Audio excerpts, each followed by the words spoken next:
Hello student, आज की video में हम बात करेंगे मापन। क्लास 9th के जो है फिजिक्स पढ़ने वाले हैं। तो चलिए बहुत ही ध्यानपूर्वक वीडियो को देखिएगा और वीडियो को स्किप मत कीजिएगा। ये नहीं कि थोड़ा देर देख लिया चले जाते हैं। वीडियो को लगातार देखने से क्या होगा कि आप देखिएगा कि कैसे समझा रही है, कैसे बता रही है। इसे मतलब आप पूरा डिटेल में बताने वाले हैं, बहुत अच्छा से समझाने वाले हैं। इससे क्या होगा कि आपका ही फायदा होगा कि आप इसको अच्छे से समझ सकिएगा। नहीं तो थोड़ा देर देख लीजिएगा, स्किप कर दीजिएगा, वीडियो को छोड़ दीजिएगा तो फिर समझ में नहीं आएगा। तो चलिए अपने वीडियो को स्टार्ट करते हैं। वीडियो इसमें आज पढ़ना क्या है, तो सबसे पहले जानना ज़रूरी होता है कि पढ़ना क्या है। तो सबसे पहले हम लोगों को पढ़ना है मापन के बारे में। किसके बारे में? मापन के बारे में। आज तक जितने भी लाइफ में हम लोग कुछ जैसे कि जैसे कि मेरा ही लंबाई है, आपका ही लंबाई है, तो उसको लंबाई को मापते हैं कि या नहीं मापते हैं? किसी चीज़ का टेबल का लंबाई या किसी चीज़ का भार, इसी सब के बारे में हम लोग मेजरमेंट के बारे में पढ़ेंगे। तो चलिए अपने वीडियो को स्टार्ट करते हैं। सबसे पहले किसी चीज़ का इंट्रोडक्शन ज़रूरी होता है। जैसे आप जहाँ से भी वीडियो देख रहे होंगे तो आपका कुछ ना कुछ आपका पर्सनल इंट्रोडक्शन होगा, फिर विलेज का पर्सनल इंट्रोडक्शन होगा। ऐसे सिर्फ इंसान का होता है, विलेज का हर चीज़ का एक इंट्रोडक्शन होता है। तो हम लोग फिजिक्स पढ़ रहे हैं तो हम लोग समझेंगे कि आखिरकार फिजिक्स है क्या, फिजिक्स कहाँ से आया और ये किसका पार्ट है। तो हम लोग सुना सुना सा एक शब्द आता है साइंस। क्या आता है? साइंस। साइंस शब्द आता है SC। साइंस का स्पेलिंग क्या होता है? SCIENCE, science. ठीक है, साइंस है। तो साइंस क्या है? सुना सुना सा शब्द लग रहा है, हम लोग थोड़ा बहुत जानते भी होइएगा आप लोग। तो साइंस देखिए, सबसे पहले इंट्रोडक्शन देखेंगे इसका। देखिए, आधुनिक युग विज्ञान का युग है। साइंस को ही तो हिंदी में क्या बोलते हैं? विज्ञान बोलते हैं। साइंस को तो हिंदी में क्या बोलते हैं? विज्ञान बोलते हैं। तो आधुनिक युग किसका युग है? विज्ञान का युग है। किसका युग है? विज्ञान का युग है। ठीक है। तो कंप्यूटर आज हम लोग जो भी देख रहे हैं, या हम अपने फ़ोन से वीडियो शूट कर रहे हैं, या कोई कैमरा से शूट कर रहा होगा, या फ़ोन, टीवी, आजकल माइक चल रहा है, ट्राईपोड चल रहा है, डिजिटल बोर्ड चल रहा है, मोबाइल हो गया, इंटरनेट हो गया, इत्यादि कई ऐसे साधन हैं जो विज्ञान की देन है। जो किसकी देन है? विज्ञान की देन है। इतना ही नहीं साथी, देखिए हम लोग जो खाना बनाते हैं वो भी कहीं ना कहीं साइंस से जुड़ा हुआ है। हम लोग अगर मेरे अंदर से कुछ आवाज़ निकला, हम जो बोल पा रहे हैं, ये भी कहीं ना कहीं एक साइंस ही है। हमारे अंदर से एक हार्मोन्स रिलीज हो रहा है जिसके वजह से आज हम बोल पा रहे हैं। ठीक है, तो इतना ही डिटेल से आगे भी देखेंगे। चलिए वीडियो को कंटिन्यूसली रखते हैं। और विज्ञान, अगर कोई पूछे विज्ञान को अंग्रेजी में क्या बोलते हैं, तो साइंस बोलते हैं। क्या बोलते हैं? साइंस बोलते हैं। विज्ञान को अंग्रेजी में क्या बोलते हैं? साइंस बोलते हैं। ठीक है, साइंस, जो वस्तुतः लैटिन शब्द सिनेटिया से लिया गया है। साइंस किस से लिया गया है? सिनेटिया से लिया गया है। किससे लिया गया है? सिनेटिया से।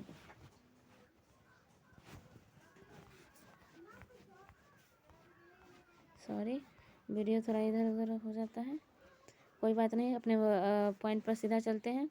साइंस शब्द किससे लिया गया है? सेनेटिया से। किससे लिया गया है? सेनेटिया से। जिसका अर्थ, हर चीज़ का एक मीनिंग होता है, हर चीज़ का कुछ ना कुछ अर्थ होता है। तो चलिए, जिसका अर्थ क्या हो जाएगा? जानकारी प्राप्त करना। जिसका अर्थ क्या हो जाएगा?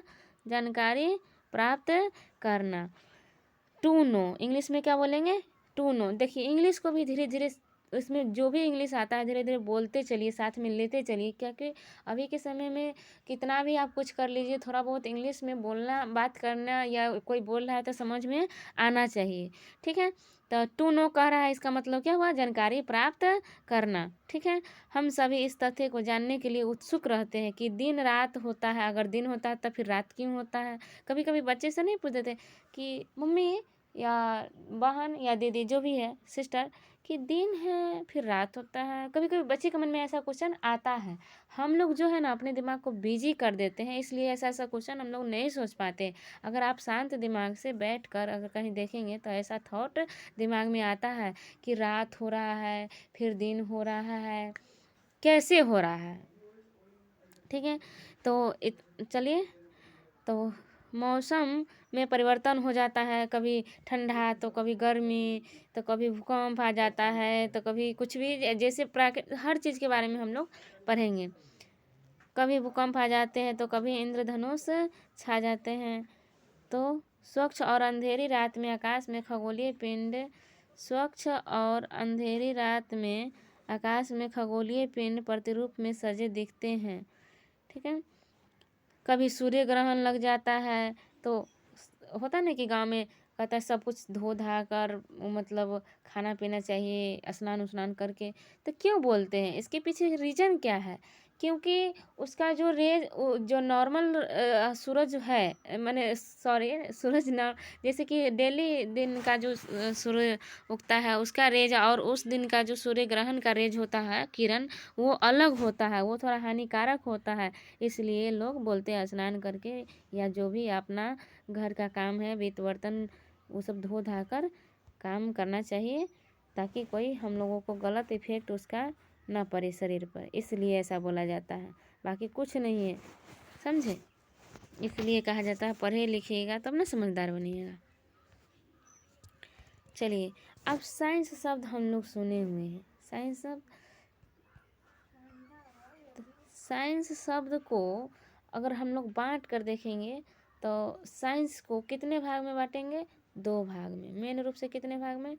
2 भाग में बांटेंगे। ठीक है। पहला हो जाएगा फिजिकल साइंस और दूसरा हो जाएगा बायोलॉजिकल साइंस। ठीक है। और फिजिकल साइंस क्या है? तो फिजिकल साइंस वह शाखा विज्ञान की वह शाखा है जिसके अंतर्गत निर्जीव वस्तुओं का विस्तार पूर्वक अध्ययन किया जाता है।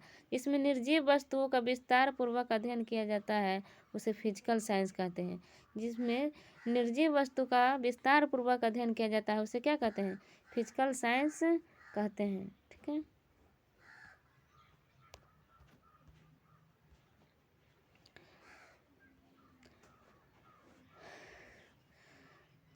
इसमें क्या आ जाएगा? उदाहरण के लिए भौतिकी आ जाएगा, रसायन शास्त्र आ जाएगा, भूगोल आ जाएगा, भूगर्भ शास्त्र आ जाएगा, खगोल शास्त्र आ जाएगा, ज्योतिष शास्त्र आ जाएगा।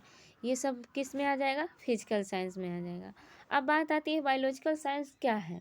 बायोलॉजिकल साइंस क्या है? तो बायोलॉजिकल साइंस सॉरी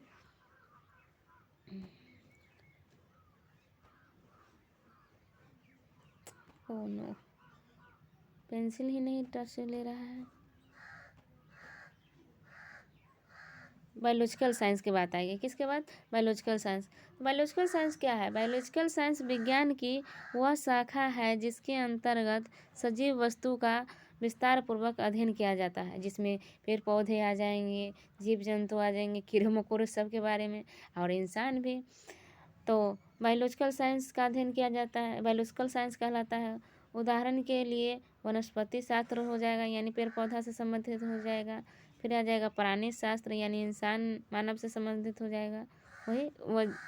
प्राणी शास्त्र में जो भी कीट मकोड़ा जानवर जो भी है वो सब, और मानव शास्त्र में हम लोग आ जाएंगे।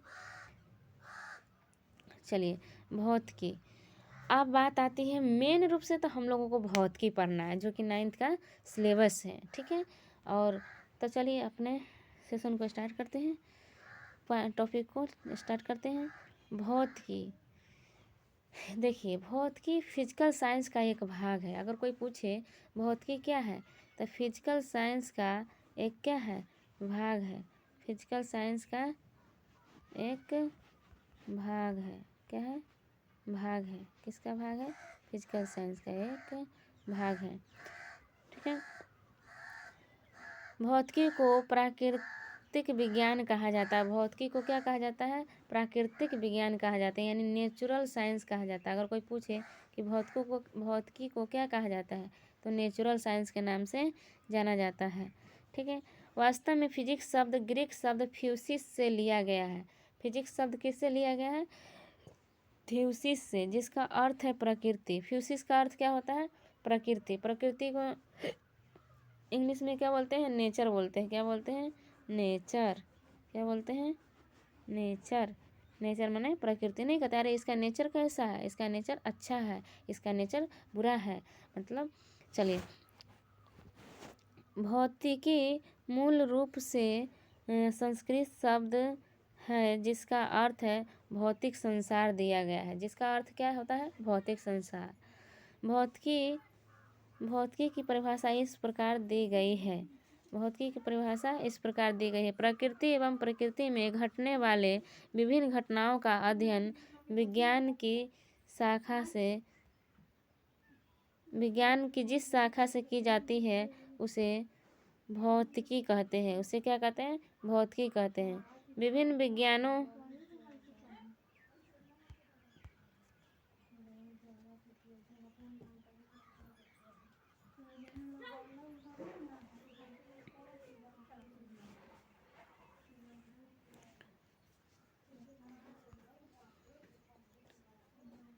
भौतिकी की परिभाषा इस प्रकार दी गई है।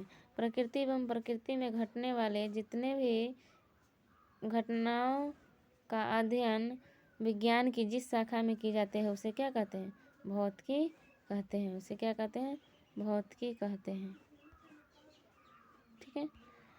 विभिन्न विज्ञानों से भौतिकी का संबंध। विज्ञान की अन्य शाखाओं विकास के भौतिक महत्वपूर्ण भूमिका निभाती है। उदाहरण स्वरूप क्या हो जाएगा? उदाहरण स्वरूप भौतिकी का रसायन शास्त्र से संबंध। भौतिकी का किससे संबंध? रसायन शास्त्र से संबंध। भौतिकी का रसायन शास्त्र से संबंध। भौतिकी का प्राणी विज्ञान से संबंध। और भौतिकी का खगोल शास्त्र से संबंध। अब हम लोग देखते हैं कि भौतिकी का रसायन शास्त्र से कैसे संबंध है। सबसे पहले देखिए, आधुनिक भौतिकी में वर्णित परमाणु की संरचना, रेडियो सक्रियता, एक्स किरण विवर्तन इत्यादि की घटना रसायन शास्त्रियों को काफ़ी मदद पहुंचाती है। रसायन शास्त्री को आवर्त सारणी में तत्वों को सजाने में मदद मिलती है। रासायनिक बंधन एवं कई जटिल रासायनिक संरचना की जानकारी प्राप्त करने में सुविधा होती है। भौतिकी का प्राणी विज्ञान से कैसे संबंध है, इसको देखेंगे। भौतिकी का प्राणी विज्ञान से कैसे संबंध है। ठीक है। भौतिकी द्वारा प्रदत्त सूक्ष्मदर्शी माइक्रोस्कोप का उपयोग कई जैव घटनाओं के अध्ययन करने में किया जाता है। एक्स किरण का आविष्कार विभिन्न वैज्ञानिक क्षेत्रों के उपयोग में लाया जाता है। कई ऐसे उपकरण का विकास किया गया है जिसका उपयोग मेडिकल जांच के लिए किया जाता है। तो ये भी किसका संबंध है? विज्ञान का। भौतिकी का किससे संबंधित है? रसायन शास्त्र से संबंध हो गया। अब देखते हैं भौतिकी का प्राणी विज्ञान से कैसा संबंध है। तो भौतिकी द्वारा प्रदत्त सूक्ष्मदर्शी माइक्रोस्कोप का उपयोग, ये तो देख ही लिए, इसका देखेंगे अब। भौतिकी का खगोल शास्त्र से क्या संबंध है? भौतिकी का खगोल शास्त्र का क्या संबंध है? भौतिकी में ऐसा विशाल दूरबीन बनाया जिसका उपयोग विभिन्न आकाशीय पिंडों को देखने में किया जाता है। इसके अतिरिक्त विभिन्न ग्रहों को देखने के इस दूरबीन का उपयोग किया जाता है। तो भौतिकी का किससे संबंध हो गया? खगोल शास्त्र से हो गया। अब देखेंगे भौतिकी का गणित से कैसे संबंध है। भौतिकी का गणित से संबंध, तो भौतिकी का